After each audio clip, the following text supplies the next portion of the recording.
محترم بھائیوں، اللہ رب العالمین نے انسان کو جو بڑی بڑی نعمتیں عطا کی ہیں، اس میں سب سے بڑی نعمت انسان کی اپنی جان ہے، اور دوسری بڑی نعمت انسان کے لیے اس کا مال ہے۔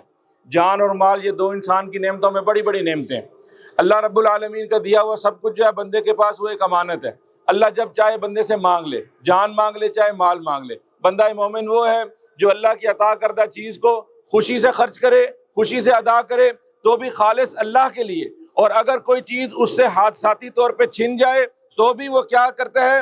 انا للہ و انا الیہ راجعون الذین اذا اصابتہم مصیبہ۔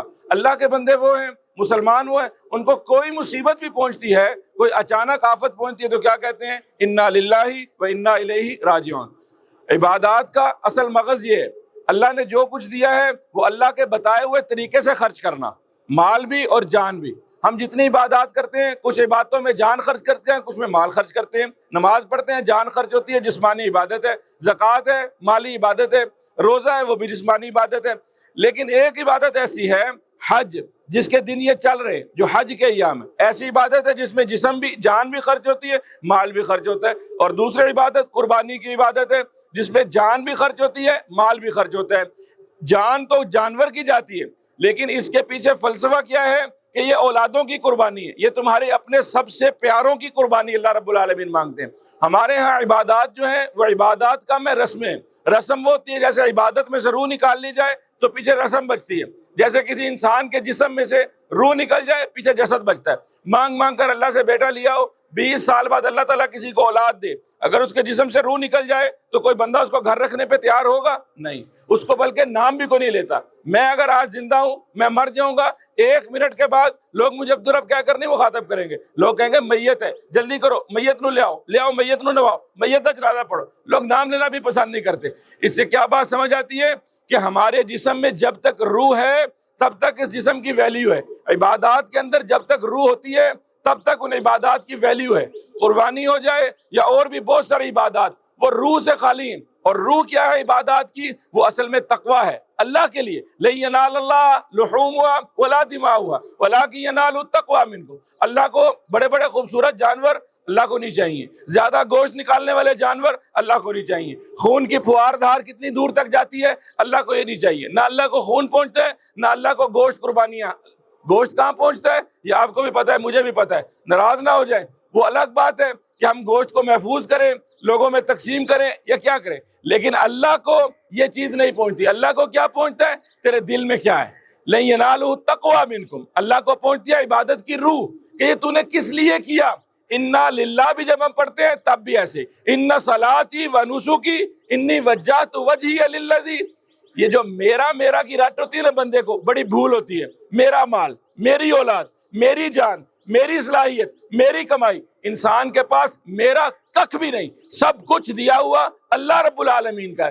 چاہے تو انسان خوش دلی سے، رضامندی سے اللہ کے آگے پیش کر دے، چاہے تو پھر اس کے اوپر کوئی حادثہ، کوئی مصیبت آئے، اس سے چھن جائے تو بھی بندہ مومن صبر کرتا ہے، رضامندی سے خرچ کرے تو یہ تو کتنی کمال کی بات ہے۔ میرے بھائیوں، آج کے دن یہ جو ہم قربانی کریں گے، ابراہیم علیہ السلام کی سنت زندہ کریں گے۔ صحابہ نے رسول اللہ سے پوچھا، اللہ کے نبی یہ قربانیاں کیا ہیں؟ ما ہی الضاحی، آپ صلی اللہ علیہ وسلم نے فرمایا یہ سنت ابیکم ابراہیم، یہ تمہارے بابا، تمہارے دادا ابراہیم علیہ السلام کی سنت ہے۔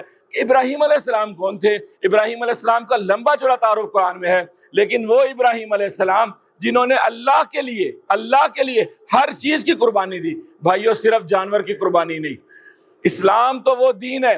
لوگ اعتراض کرتے ہیں، کہتے ہیں دیکھو جی اتنے جانور ذبح ہو جاتے ہیں، خون بہتا ہے، جانوروں کے اوپر ظلم ہے۔ نہیں، سمجھو اس بات کو، اللہ رب العالمین کا دین یہ وہ دین ہے، چونٹی کو مارنے کی اجازت نہیں دیتا۔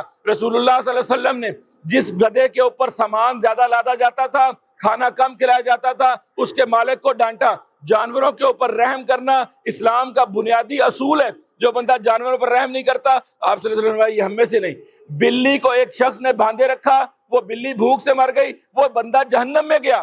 ایک عورت نے کتے کو پانی پلایا، زانیہ بدکارہ عورت نے، وہ کتے کو پانی پلانے کے لیے جنت میں گئی۔ جانوروں پر اتنا رحم کرنے والا دین جانوروں کو چھری پھیرنے کا حکم کیسے دے سکتا ہے؟ یہ اس لیے کہ اللہ رب العالمین کا دین ہے۔ اللہ جب چاہتا ہے چیزوں کو جائز کرتا ہے، جب چاہتا ہے روکتا ہے۔ جب اللہ کہتا ہے یہ کام کرو تب کرو، جب نہیں کرنا تب نہیں کرنا۔ ہم اللہ کے حکم پر جانوروں کو ذبح کرتے ہیں، جن جانوروں کو اللہ نے ذبح کرنے سے روک دیا ہم رک جاتے ہیں. یہی بندہ مومن کی شان ہے. اور یہ جذبہ رحم، جس رحمت کی، جس جذبہ رحم کی ہم قربانی دیتے ہیں، ایسے بہت سارے جذبے ہیں جن کے اللہ قربانی مانگتا ہے. من آتا للہ منع للہ، جو اللہ کے لیے دیتا ہے، جو اللہ کے لیے روکتا ہے، اللہ کے لیے معاف کرتا ہے، جو اللہ کے لیے پکڑتا ہے، جو اللہ کے لیے چھوڑتا ہے، جو اللہ کے لیے محبت کرتا ہے، جو اللہ کے لیے نفرت کرتا ہے، فقط استکمل الایمان، ایمان اس کا کامل ہے.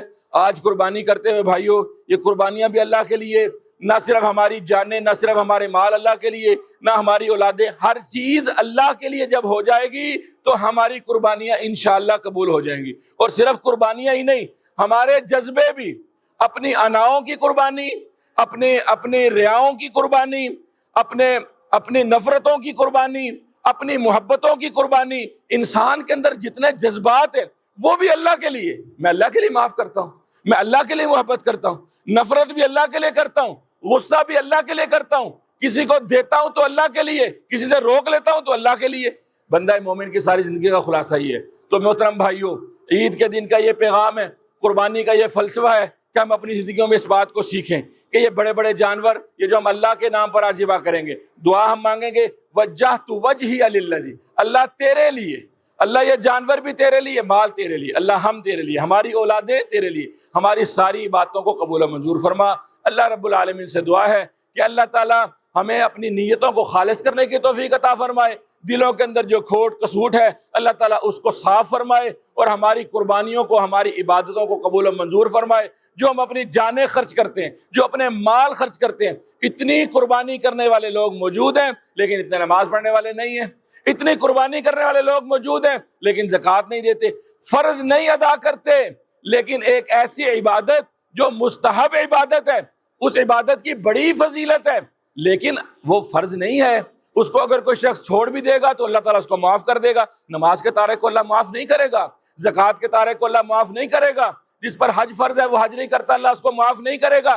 جو حقوق العباد ادا نہیں کرتا، جو اپنی ماں سے اس نے سلوک نہیں کرتا، جو اپنے باپ کا فرما بردار نہیں ہے، جو لوگوں کے حقوق ادا نہیں کرتا، اس کو اللہ معاف نہیں کرے گا. ہمارا سارا زور قربانیوں پر ہے، اور قربانیاں کرتے وقت ہم لوگوں کے حقوق غصب کرتے ہیں، راستہ روک لیتے ہیں، گند پھیلاتے ہیں، لوگوں سے قربانی کے جانوروں کے اوپر ایک دوسرے سے فخر اور ریا دکھانے کے لیے لڑائی جھگڑے مول لے لیتے ہیں، ہوائی فائرنگیں کرتے ہیں. اور اس قربانی کو جو خالصتاً اللہ کے لیے کرنے والا کام تھا، اس کو ایسا کھیل تماشا بنا دیا گیا ہے کہ راتوں کو جاگ جاگ کر میوزک موسیقی لگا کر لوگ ڈانس بنگڑے ڈالتے ہیں، اور اس کے اوپر تکے کباب کی محفلیں چلتی ہیں، اور یہ جانور قربان کرنے کو ایک تماشا بنا دیا ہے، اس کو ایک فخر ریا کا طریقہ بنا دیا ہے. یہ اللہ کے دین کا طریقہ نہیں ہے، یہ صرف ہم نے اپنی ایک لوکل رسم بنا دی ہے. قربانی وہ کیا ہے اصل میں؟ اللہ کے لیے سب کچھ کرنا. کوئی اللہ کے لیے موسیقی سن سکتا ہے؟ کوئی اللہ کے لیے ڈانس گانا کر سکتا ہے؟ یہ سارا کچھ تو شیطان کے لیے ہے. تو پھر جو جانور باندھا ہوا ہے یہ کس لیے ہے؟ اپنے دلوں سے پوچھنا چاہیے، اپنے آپ سے پوچھنا چاہیے. یہ باتیں وہ ہیں جن پر مجھے بھی غور کرنا ہے، جن پر ہم سب کو غور کرنا ہے. اللہ تعالیٰ ہمیں اپنے اعمال کی اصلاح کرنے کی توفیق عطا فرمائے. اللہ تعالیٰ ہم سے ہماری قربانیاں قبول و منظور فرمائے. جو لوگ حج پر ہیں اللہ تعالیٰ ان کے حجوں کو قبول و منظور فرمائے. اللہ ہم سے جتنی نیکیاں، اللہ جتنی ہم سے عبادات ہیں، اللہ وہ سب تیری توفیق سے ممکن ہوتی ہیں. تو ہی دلوں میں خیال ڈالنے والا ہے، تو ہی عمل کی توفیق دینے والا ہے. اللہ تو نے ہمیں توفیق دی، قبول بھی فرما. اللہ ہمارے حال پر رحم فرما. اللہ امت مسلمہ کے حال پر رحم فرما. اللہ تو رحیم و کریم ہے، تو معاف کرنے والا ہے، تو ہمیں معاف فرما. اللہ ہماری غلطیوں کوتاہیوں کو، لغزشوں کو، کوتاہیوں کو معاف فرما. اللہ عبادتوں کو قبول فرما، دلوں کا اخلاص نصیب فرما، اعمال کو ریاکاری سے محفوظ فرما. اللہ ایسا نہ ہو کہ ہمارے بڑے بڑے اعمال قیامت والے دن ضائع چلے جائیں. اللہ گھروں میں سکون نصیب فرما. اللہ دنیا میں جہاں کہیں مسلمان مظلوم، بے بس، مجبور، بے بس ہیں، اے اللہ ان کے حال پر رحم فرما. اے اللہ جن کی عیدیں وہ حقیقی قربانیوں سے جو لبریز ہیں، فلسطین کے مسلمان، اے اللہ دنیا میں اور بہت سارے خطوں میں بالخصوص مسلمان اپنی جانوں کی قربانیاں دے رہے ہیں. اللہ اپنے مالوں کی قربانی، اپنی اولادوں کی حقیقی قربانیاں دے رہے ہیں. اے اللہ ان کے حال پر رحم فرما، ان کو بے بسی سے نجات عطا فرما. کافروں کو، ظالموں کو، دین اور انسانیت کے دشمنوں کو اللہ ذلیل و رسوا فرما. اللہ پاکستان کی حفاظت فرما، پاکستان کے چھپے اور ظاہر دشمنوں سے پاکستان کی حفاظت فرما. اس ملک کو امن و سلامتی کا گہوارہ بنا، اس ملک کو استحکام اور ترقی نصیب فرما. ربنا آتنا فی الدنیا حسنہ وفی الآخرۃ حسنہ وقنا عذاب النار.